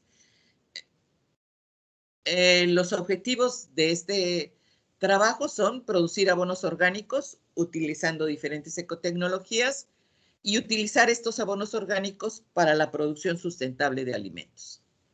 La metodología se basa en el proceso de investigación-desarrollo diseñado por Carlos Holguín Palacios. Esta investigación se debe a él. Él es la matriz de esta investigación, es el generador de los principales conocimientos y consiste en todos estos pasos que vamos a ir viendo poco a poco. Diagnosis. Híjole, no aparecen las fotos. Jesús, ¿puedes ver eso? No veo fotos. Bueno. Bueno, es común ver que hay zonas totalmente deforestadas debido al drenado de tierras bajas. Ya alguien estuvo hablando sobre humedales. Y bueno, si los humedales que son cuerpos de agua semipermanentes, no los permanentes, se drenan totalmente para hacer formación de potreros y todo esto, entonces les cambiamos las propiedades al suelo totalmente y ahorita lo vamos a ver. Y esto está combinado con zonas bajas con vegetación acuática que muchas veces es considerada como una maleza. Yo recuerdo hace muchísimos años, de Alvarado nos llamaron porque en las islas de Alvarado querían que quitáramos la vegetación acuática de la laguna de Alvarado porque les dañaba sus lanchas. Bueno, en este cuadro se puede ver claramente cómo los suelos que son tropicales, la capacidad de intercambio catiónico que tienen, la podemos ver, es de 82, de 81. ¿Por qué? Porque tienen muchísima materia orgánica, esa es su riqueza. Y abajo tenemos suelos de clima templado. ¿Qué pasa cuando secamos ese suelo y después lo volvemos a rehidratar? La capacidad de intercambio catiónico baja considerablemente, lo que no sucede en suelos de clima templado. ¿De acuerdo? Entonces, esto quiere decir que si la capacidad de intercambio catiónico considerada como la segunda reacción más importante para la vida, la primera es la fotosíntesis y la segunda la capacidad de intercambio catiónico. Entonces, quiere decir que los suelos tropicales son muy frágiles, y son muy frágiles porque la mayoría son ultisoles, ¿Qué quiere decir eso de ultisoles? Es la última degradación del suelo. Su fertilidad proviene de esa materia orgánica que se va depositando y además la producción de cultivos, pues de la temperatura, del agua, no es solo un factor. Bueno, lo primero que empezamos a trabajar, lo primero que vamos a ver ahorita, es estos abonos verdes y cultivos de cobertera. Las características que tiene es precisamente van a proteger el suelo definitivamente, le van a incrementar la fertilidad, van a hacer estructura del suelo y al tener todo esto van a proporcionar ingresos adicionales. Qué lástima que yo no puedo ver las fotos que estaban preciosas. Y entonces hicimos un trabajo del 84 al 87 y luego del 87 al 89, incorporando suelos delgados de lomerío, tepetates, o sea, nada de capa de suelo, es piedra, a la producción agrícola a través de abonado orgánico. Fueron 2 etapas, se depositaba vegetación acuática, se dejaba mineralizar, se dejaba crecer Mucuna terrima o Stisolobium, le cambiaron el nombre, pica pica, ahí lo poníamos, pica pica manso, lo dejábamos incorporar, crecía y en la mayor producción de follaje se incorporaba al suelo. Las raíces del pica pica son fuertísimas y entonces empezaban a romper suelo y hacer estructura. Esta evaluación del abono orgánico, después lo hicimos con análisis químico. Aquí presentaba una gráfica de la evaluación de la materia orgánica y se ve claramente cómo va subiendo el contenido de materia orgánica. Y en la etapa que sembramos maíz, frijol y calabaza pipián en monocultivo y en cultivo asociado, después de la siembra, después de la cosecha, vemos como el suelo vuelve a quedar sin nutrientes. Eso es bien importante porque luego a veces piensan que se puede recuperar un suelo en un año. Fueron 4 años y el suelo se recuperaba, pero si sembrábamos algo, volvía a quedar en las mismas circunstancias. Es un trabajo muy difícil. Hicimos muy fácil cuánto el rendimiento promedio el rendimiento equivalente en toneladas por hectárea del maíz que se sembró y del frijol en monocultivo es superior al que se reporta en esta zona. Yo quisiera quitar esto porque no veo. Bueno, sigo sin fotos que estaban requete bonitas, pero bueno, en investigación aplicada, entonces ya vimos diagnosis. La diagnosis es cómo están los suelos, qué problemática tenemos en este trópico. Después la investigación básica, lo que hizo el doctor Kanehiro con respecto a la capacidad de intercambio catiónico, investigación aplicada, abonos verdes y cultivos de cobertera, y luego vimos que algo bien interesante era que el pica pica pretendían que no lo comiésemos y la verdad que el frijolón de pica pica tiene una sustancia en la corteza. Ustedes saben que las leguminosas con corteza gruesa causan muchos problemas estomacales y por eso las mujeres antes, mi madre, mi abuela, ponían a remojar las leguminosas precisamente para que se efectuara ahí un proceso de hidrólisis y todas estas sustancias que nos causan flatulencia fueran hidrolizadas. Bueno, el pica pica ni hidrolizando las sustancias. Entonces, vemos que el frijol arroz, Vigna umbellata, es una alternativa excelente para utilizarla como abono verde y además es muy buena para suplemento para vaquillas, lo hicimos en el campus. Durante un mes se alimentaron a 2 vaquillas criollas de la cosecha de 72 metros cuadrados de follaje de frijol arroz, o sea, excelente. Y bueno, vemos las concentraciones de frijol arroz y de mucuna y por supuesto en la mayoría de los nutrientes es superior el contenido nutrimental del frijol arroz. Se probaron densidades de siembra con el frijol arroz y bueno, la mejor fue cuando tenemos 90 centímetros en 3 surcos y utilizamos 4 kilogramos por hectárea de semilla para la siembra. ¿De acuerdo? El frijol arroz es sensible a fotoperiado. Quiere decir que no va a florear sino hasta que empiezan los días cortos. Entonces se hizo una prueba y sembramos frijol arroz durante todo el año. Y se comprobó que si siembras de enero a agosto, de todos modos, florea en octubre. Y ya cuando siembras de septiembre a diciembre, florea a los 2 meses de haber sido sembrado.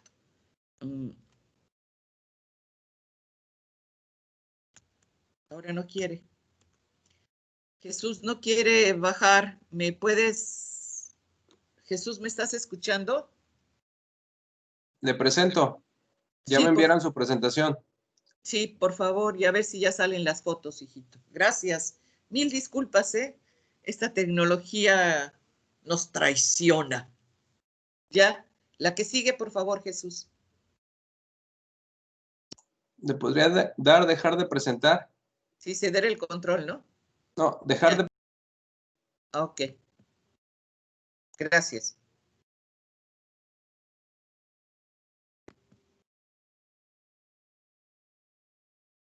María de Jesús, te estoy entendiendo lo que sentías al no ver tu presentación. Pero bueno, todo tiene remedio.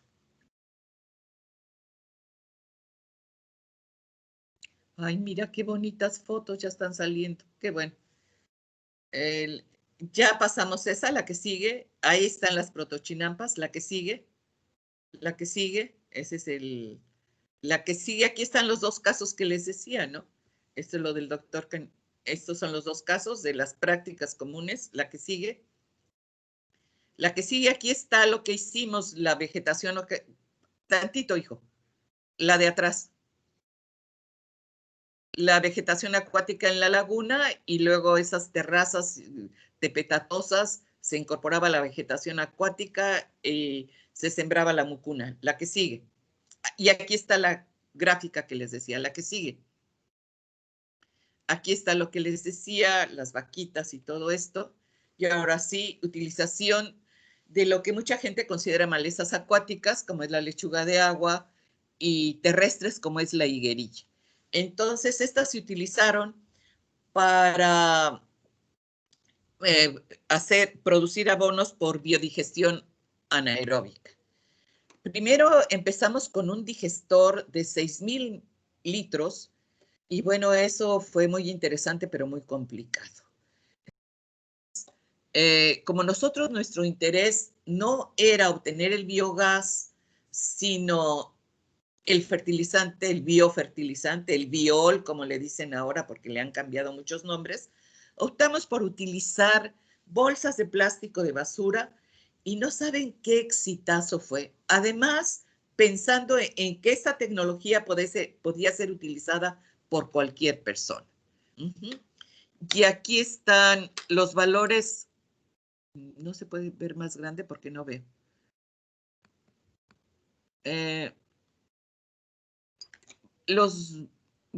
La concentración de los nutrimentos en los biodigestores y los valores medios en el digestor de 6,000 litros. Y se hizo, como ven, el nivel de significancia no es importante, por lo tanto es lo mismo degradar la materia orgánica en un recipiente pequeño que en uno muy grande. ¿De acuerdo? La que sigue. Hicimos también la prueba de compostear aeróbicamente y anaeróbicamente para comparar la eficiencia de la mineralización de la materia orgánica. En este trabajo estaba el doctor Arturo Pérez Vázquez. En esa época estábamos en el mismo equipo, en lo de composteo aeróbico, y él hizo estudios muy interesantes de vegetación acuática. Igual vemos la concentración de nutrientes en el proceso aeróbio y en el proceso anaeróbico, y definitivamente, y de acuerdo a las correlaciones que estamos presentando, el proceso anaerobio es mucho más eficiente. ¿Por qué? Porque como está cerrado, donde se está efectuando esta degradación de la materia orgánica, no hay pérdida de nutrientes, ni por lixiviación, ni, o sea, hacia abajo en el suelo, porque las compostas generalmente se hacen en el suelo, ni tampoco hacia el aire. Entonces es mucho más eficiente y lo demostramos en estas gráficas. La primera gráfica nos muestra la degradación de la materia orgánica y vemos que en el caso, la curva roja es del proceso anaerobio, pues la degradación es mucho más efectiva. En cambio, la concentración de nitrógeno es más alta. ¿Por qué es más alta? Pues porque hay mayor mineralización de la materia orgánica y uno de los componentes, uno de los productos de esa mineralización va a ser precisamente el nitrógeno. La hicimos con todos los, la que sigue, Jesucito, la hicimos con fósforo, potasio, calcio y magnesio. Bueno, aquí me voy a referir que afortunadamente habló la doctora Isabel Barol sobre toda esta importancia de la vermicomposta. Me encantó su plática. Y también quiero hacer mención a la doctora Iris Neri, que habló sobre hidrogeología, y ahí también está relacionado lo de los humedales. Bueno, entonces vemos que probamos cómo podemos degradar la vegetación acuática utilizando lombrices. Esto lo hicimos a partir del 92. Hicimos cosas muy sencillitas primero. En estas botellas de refresco de PET le pusimos hoyitos en la parte de abajo, pusimos el sustrato a degradar, pusimos 8 lombrices adultas y las dejamos degradarse. Claro, siempre procurábamos tener la misma cantidad de agua. ¿Cómo? El agua se pone en la vasija y cuando empiece a escurrir un poquito, ahí se deja de poner agua y se checaba el pH y la temperatura, que no fuera a estar una temperatura alta porque entonces las lombrices se nos asan. Y estos fueron los resultados que obtuvimos, midiendo cuántos capullos y cuántos juveniles. Estos son las medias que obtuvimos. Y bueno, se demuestra que el tratamiento de 50% de pistia más 50% de vacaza fue el óptimo. Sin embargo, las lombrices son tan bellas que si dejamos precompostear el material que ellas van a trabajar después, en cualquier substrato subsiste. La que sigue, por favor, Jesús. Bueno, ¿qué hemos hecho con estos abonos orgánicos? Decimos uso de abonos orgánicos. Bueno, una técnica que generó Carlos Holguín es la hidroponía orgánica. La hidroponía orgánica pretende tener un balance entre agua, aire y nutrientes, como es la hidroponía convencional. Nada más que en lugar de utilizar sales minerales y cierta tecnología, porque no es automático. Primero hicimos hidroponía convencional allá por el 81-82 para aprender. Esto se fue generando y en el 80 CONACYT financió este proyecto, Generación de Técnicas de Producción de Cultivos Flotantes Subirrigados. Esto era como para rescatar este conocimiento prehispánico de tener cultivos dentro de los cuerpos de agua. El doctor Gómez Pompa intentó hacer algo de chinampeo en Tabasco.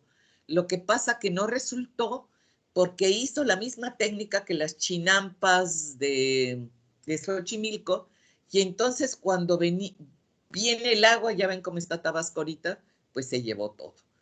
En cambio, Holguín pensó que mejor debería de ser algo que flotara. Y bueno, este es el modelo 7, por cierto. No crean que fue a la primera. Todo esto es obra de Holguín, ¿eh? Y bueno, me voy a permitir recordarlo toda mi vida.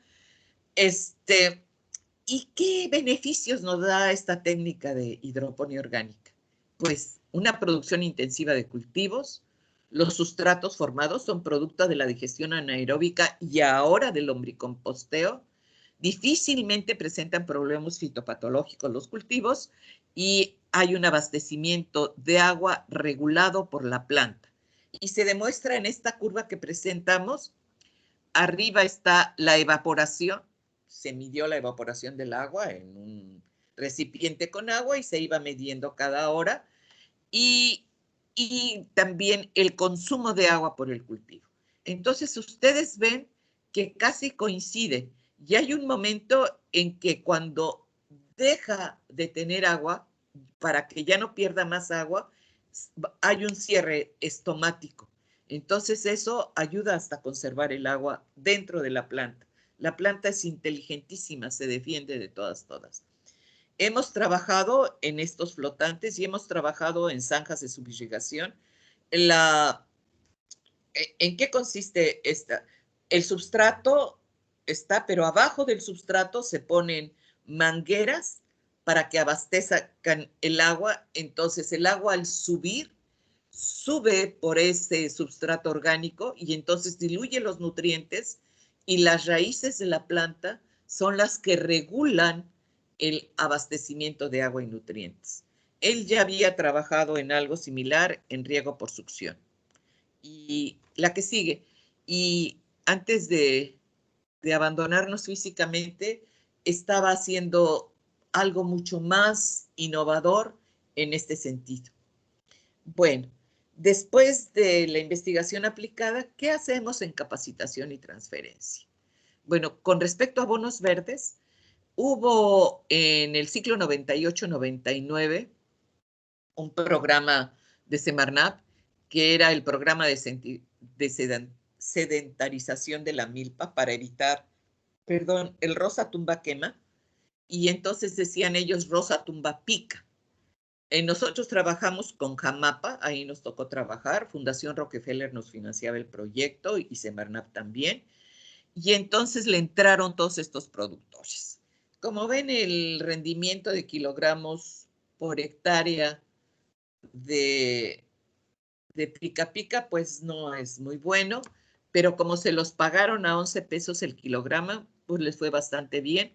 Sin embargo, no se logró que la gente adoptara esta tecnología. Y bueno, aquí moraleja, algo que viene con paternalismo difícilmente es adaptado. Si regalamos, la gente no va a adaptar, no va a adoptar. Si les cuesta a ellos, si se interesan, ese es nuestro principal reto, que se interesen en hacer lo que tienen que hacer sin que nosotros les regalemos, solamente compartamos conocimientos mediante talleres de reflexión y análisis y intercambio de saberes. Si no hacemos eso, no vamos a avanzar en esto de... Y ya transferencia no es... Yo seguí el modelo de Holguín, que es del 92. Ahora diríamos investigación participativa. La que sigue, por favor, Jesús. Bueno, en esto de capacitación y transferencia, en lo de Vigna Umbelata, aparte de demostrar que puede ser un buen mejorador de suelos, que podemos alimentar ganado con el follaje, pues también procuremos seguridad alimentaria, y las mujeres de la comunidad de Angostillo sembraron frijol arroz y cocinaron frijol arroz, y estas son sus propuestas en su recetario. Y si vemos cada platillo es un platillo completo, porque lo analizamos después de elaborarlo y decíamos, tiene proteína, tiene energía, o sea, tiene algún carbohidrato que nos da energía, y tiene vitaminas y minerales porque tiene verdura o tiene fruta. Entonces, esto ha sido muy interesante trabajar con la gente en el campus.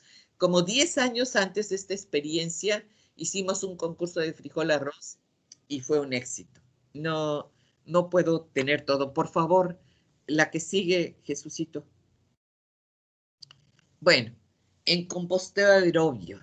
Esta fue una experiencia muy bella con niños. Estamos trabajando con huertos escolares desde 2005.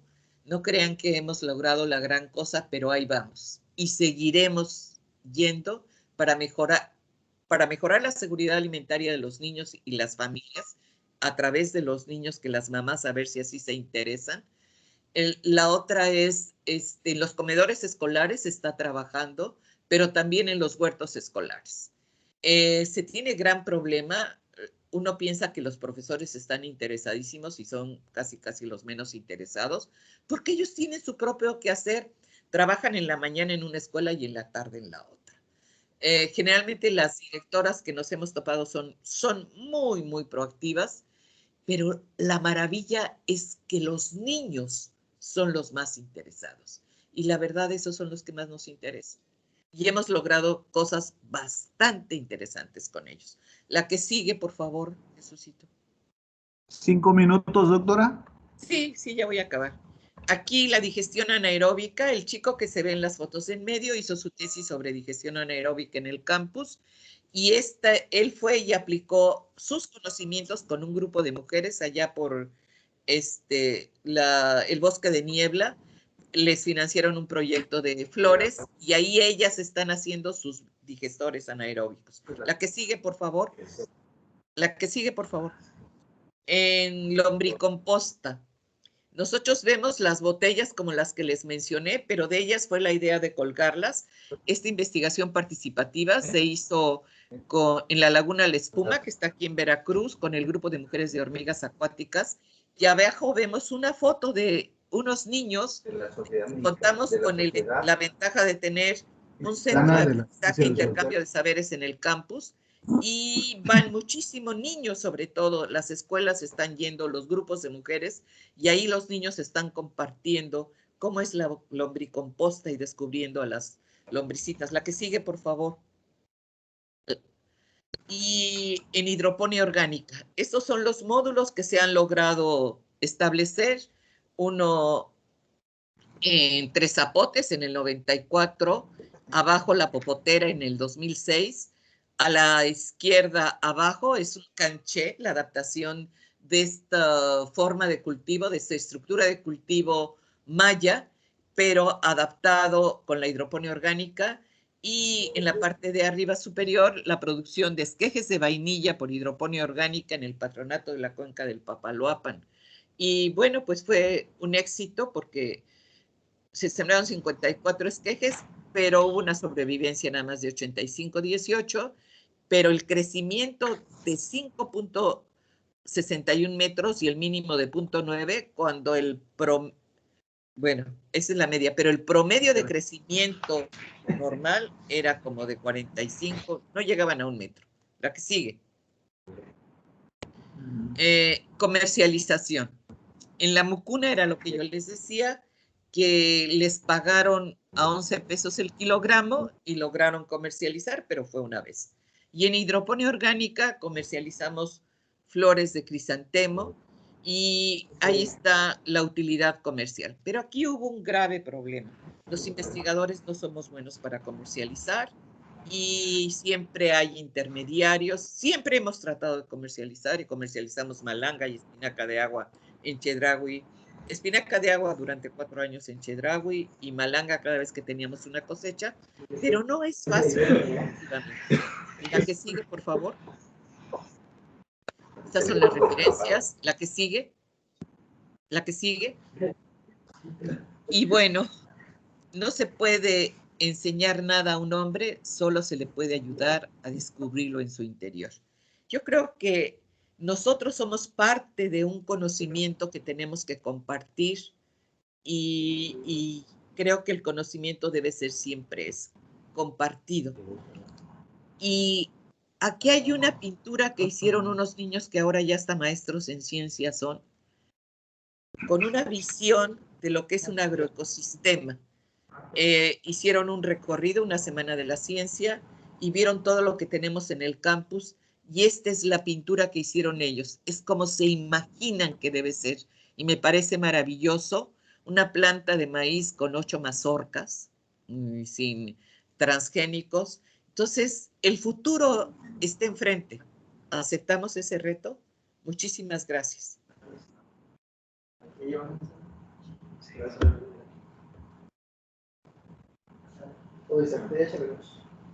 Muchas gracias, doctora. La verdad que ha sido interesante su presentación. Y bueno, Día Mundial del Suelo, 4 de diciembre de 2020. Hay que mantengamos vivo el suelo, protejamos la biodiversidad del suelo. Y desde el punto de vista popular, dijeran, hay que cuidar lo tuyo y lo mío, para que tengamos milpas en el río. Ahora cuando hemos terminado una jornada muy interesante en la que hemos sido testigos, pues fuimos testigos de una gran diversidad de información, un gran cúmulo de experiencias. Hablamos desde análisis de suelos, transporte de sedimentos, microbiología del suelo, residuos de agroquímicos, sistemas de riego, residuos de, la producción de abonos orgánicos, todo abonando hacia lo que sería procurar la salud del suelo, rescatar, conservar, hacer productivo y sustentable nuestro suelo. La verdad es que se nota pues que en la delegación Veracruz estamos muy interesados en hacer bien nuestro trabajo, en aportar al agro mexicano y hacer pues que se sienta pues de alguna manera ese gran aporte que tenemos todos nosotros que formamos esta familia de investigadores, esta familia de agrónomos que estamos comprometidos pues a sacar adelante el agro mexicano.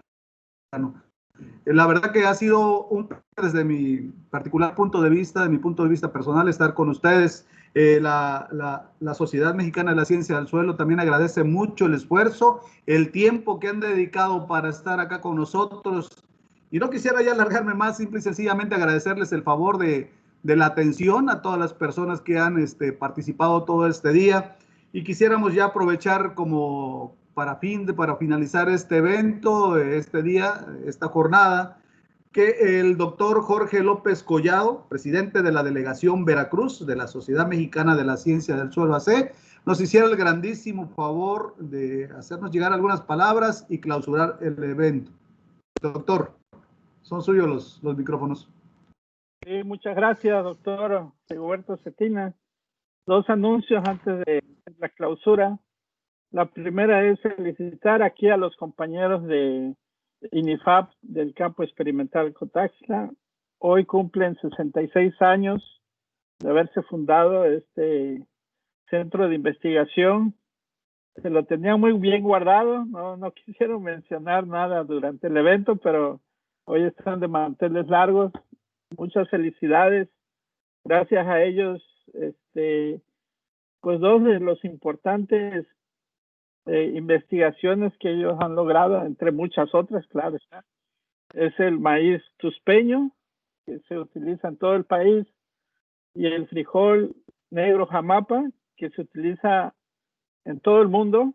Entonces es un orgullo tenerlos aquí como colegas, como compañeros, como amigos, y pues mis felicitaciones por estos 66 años de arduo trabajo de investigación.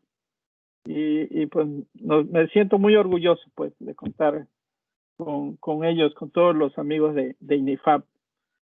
El segundo anuncio es, mañana los esperamos a las 10 de la mañana. Va a haber un pequeño grupo de videos que nos hicieron el favor de enviar por una convocatoria para un concurso de videos. Entonces los esperamos a las 10 de la mañana. Realmente va a ser muy rápido, pero los invito porque están muy interesantes, están muy bonitos. Tiene la creatividad mexicana y acerca de la ciencia del suelo y les va a gustar. Yo estoy seguro que les va a gustar. Los esperamos mañana sábado a las 10 por Microsoft Teams. Abajo va a estar el link. Se lo vamos a compartir por Facebook. Van a entrar a las redes sociales. Y ahí les dejo mi correo electrónico por si necesitan el link para conectarse el día de mañana. Bueno, el doctor Javier Castellano, que es nuestro presidente a nivel de México, pidió una disculpa.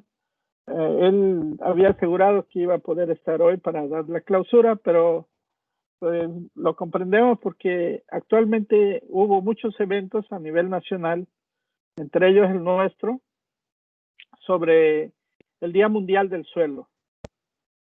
Hay un mapa en la FAO, en la página de la FAO, en donde ahí aparecemos y somos uno de los países que más ha participado actualmente este año con celebrar el Día Mundial del Suelo. lo celebramos hoy por ser día entre semana, pero el verdadero día del Día Mundial del Suelo es el 5 de diciembre de cada año. Entonces, sin más preámbulo, damos por clausurada este día, siendo el día 4 de diciembre del año 2020 a las 5:36 p.m. Damos por clausurada esta serie de ponencias, grandes compañeros, colegas que hicieron un gran esfuerzo, como bien menciona el doctor Rigoberto Cetina, y a todos los organizadores, a la doctora Verónica Mango Reynoso, que nos apoyó bastante para la realización de este evento. Ella es nuestra directora del Campus Veracruz, y a los demás compañeros, que es una lista larga, al doctor Rigoberto Cetina, a Ángel Capetillo, al doctor Adolfo Campos Cascaredo, al doctor Romeo Ruiz Bello, al doctor Félix del ITUG, al biólogo Oscar.